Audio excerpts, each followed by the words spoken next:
Hello, my name is Merle in case you're new here, and welcome to my channel.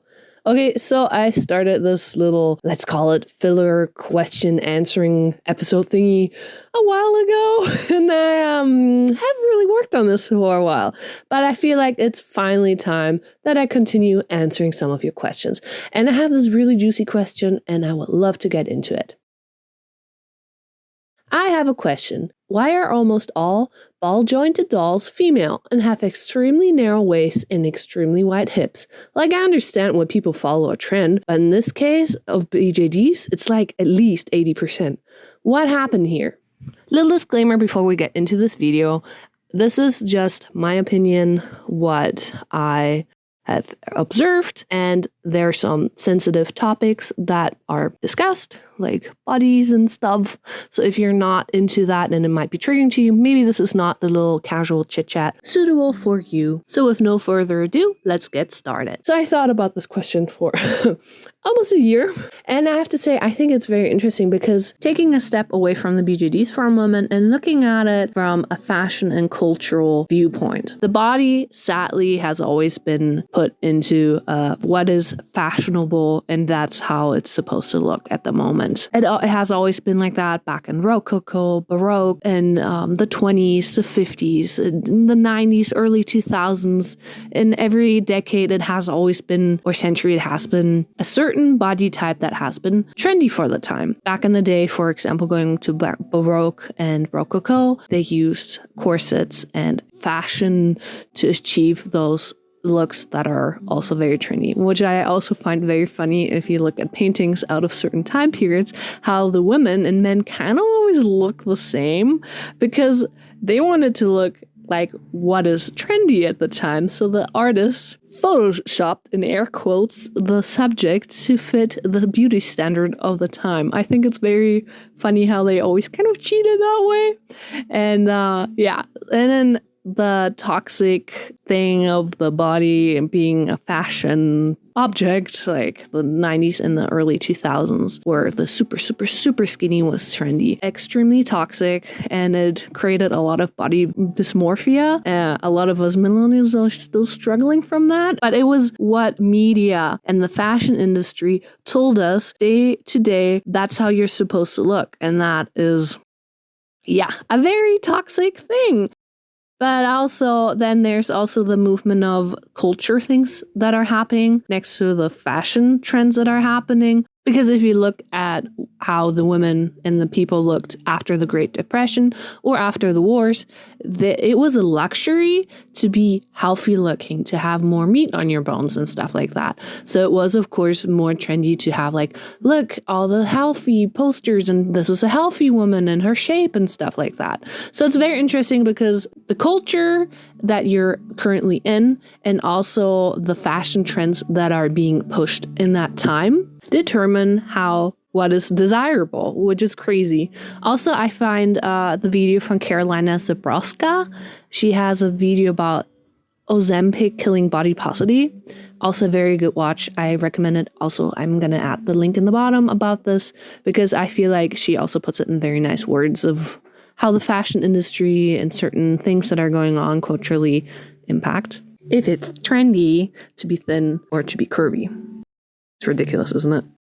This was just like a broad, rough fashion look at it, but looking at it now at dolls, where did they start? I also recommend you watching this video from Teeny Tinkers. I thought she put some really, really good points into this and also where the trends come from. So here I put the link into the description if you want to watch it. It's a nice watch. So anyways, back to BJDs. They came more from the 2000s. That's where they kind of started. I mean, dolls were always around, but especially for ball-jointed dolls, it kind of started in Asia, more in the east of the world. And they also had, or still have, a lot of certain body types that they find favorable. And looking like at mini fees and all those beautiful BJDs, you see there's a certain body trend. It's just how they create them. And lately, the last decade or so, we've seen that the trend from the stereotypical fashion doll silhouette has shifted away, and more artist dolls have started being more prominent in the business and also are exploring more of different body shapes. You have more of the cool, artistic, avant-garde dolls, but you also have more of people exploring different body shapes, more curvy and alien-like and really cool. It's very fun to see how the shift from the early 2000s has shifted to what it is now. I am not that long in this hobby yet. I think I'm soon starting my 3rd year in the hobby. I think I joined doing the big C, and I know my doll is not very good in showing like body diversity because she has the typical narrow waist, wider hips, more the leaning towards the pear rather than the hourglass shape. But I come from a fashion design background, like I mentioned in some of my other videos. So yeah, you kind of, it's hard not to get on that wagon and follow along of that traditional what is ideal for the runway kind of look.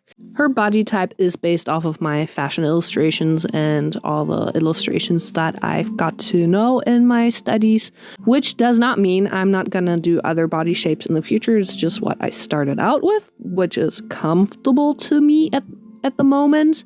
But I'm also very much looking forward to other body types. Something I also wanted to mention was stylization, which is not just part of the BJD community, but also in other arts. For example, illustration, animation, yada, yada, yada. It's a big thing. And I find it very interesting because you have the hyper-realistic looking BJDs, for example, and then you also have the stylized ones. I personally gravitate towards stylized dolls. And that's just something I really like because I'm also very much into like gaming and anime and all that stuff. So I find it interesting to see how that factors into the design of a doll. If it's like the silhouette is more natural, or if it's like, you know, the cinched waist and the big hips and the big boobas, you know, that kind of thing. So it's also very interesting to keep that in mind if that artist is doing stylized dolls or the natural shapes. I mean, if you consume media, for example, going back to the animation and cartoon, manga, all that thing, it's, if you look at old Disney content, all the old movies, how the women were portrayed differently in their shapes, how they then rather than how they're portrayed now. So I find it very interesting how through the decades, again, trends and culture things and things that are factoring into what is trendy, how the animation style and the illustrations and things like that have changed.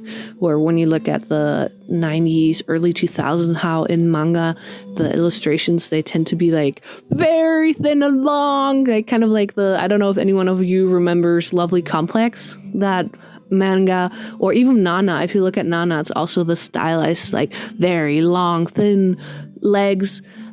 Also, Sailor Moon, also very stylized. She had a lot of influence coming from fashion as well, from fashion illustrations and runway. So you see how those shapes come from a certain thing, and now how certain other shapes are more popular, more trendy, and also in animation that different shapes and figures are being explored. I find it very interesting and very thrilling, and I'm very thrilled to see how the BJD community, going back to dolls, create more, and what are the customers, the consumers are gonna gravitate more towards, because I find it very thrilling, and I'm excited to see people going out of the norm, exploring more of the untraditional of stuff that we're so used to seeing. I mean, I think that's also why I personally really like the G3 of Monster High, because they are exploring more body types and making it more interesting rather than, I mean, don't get me wrong, I love Rainbow High. Absolute favorite. I have a lot that they got me back into the doll thing, but it's like they all have the same body, so it kind of gets boring. I find it very exciting to see more diversity. Why are mostly BJDs female? I would say, why are there mostly female Barbies and fashion dolls on the shelves? It's because the stereotypical customer is female, or it's marketed towards little girls. It's still the women have more options of what to wear, well, yeah, you can dress androgynous and you can put men in frills too. I mean, that has always been a historical thing that the men used to back in the Rococo and whatnot times. They wore high heels and they wore frills and pink and stuff like that. Females are, in air quotes, more easily dressed than male dolls, and people tend to gravitate more towards what they know and like to dress and are familiar with, or also like the escapism of, oh, I could not wear this, or this is not my style, but I love to put my doll in that style and explore different genres and aesthetics in clothes, which I also find very cool because, let's face it, we're all like, if you're into dolls like I am, this hobby is about escapism. Escaping the mundane and exploring and having fun and playing around with different things that we normally don't do with ourselves, with hair colors, haircuts, and, makeup, all that shebang. So I find it very interesting, and I like to explore different genres with my BJDs. So yeah, I hope this answered your question, my dear follower. I'm sorry if this video is a little me, blah, blah, blah, blah, blah. I tried to script this and I could not. So it's just a casual chat. I always like these chatty videos while I do my chores. And I hope you had fun. And I would love to continue this discussion down below. And I would love to hear what you think, what you observed, and what bothers you about that certain trends have been taking over and others that you would love to see more of. And please keep it nice in the comments. I'm just a person with some opinions, and I would love to hear your nice opinions. And if you have any good questions for me or little thoughts, I would love to hear them. Leave them in the comments, and maybe we can talk about it in the next video. And if you enjoyed my little casual ramble about this topic, please give it a like, maybe even share it with a friend, and maybe even subscribe. That would mean the world to me. It would really help out this little channel. Recently learned it's not Rolife, it's Rolife. The embarrassment is real. Why didn't no one tell me? I'm wishing you a magical day. See you soon. Bye-bye.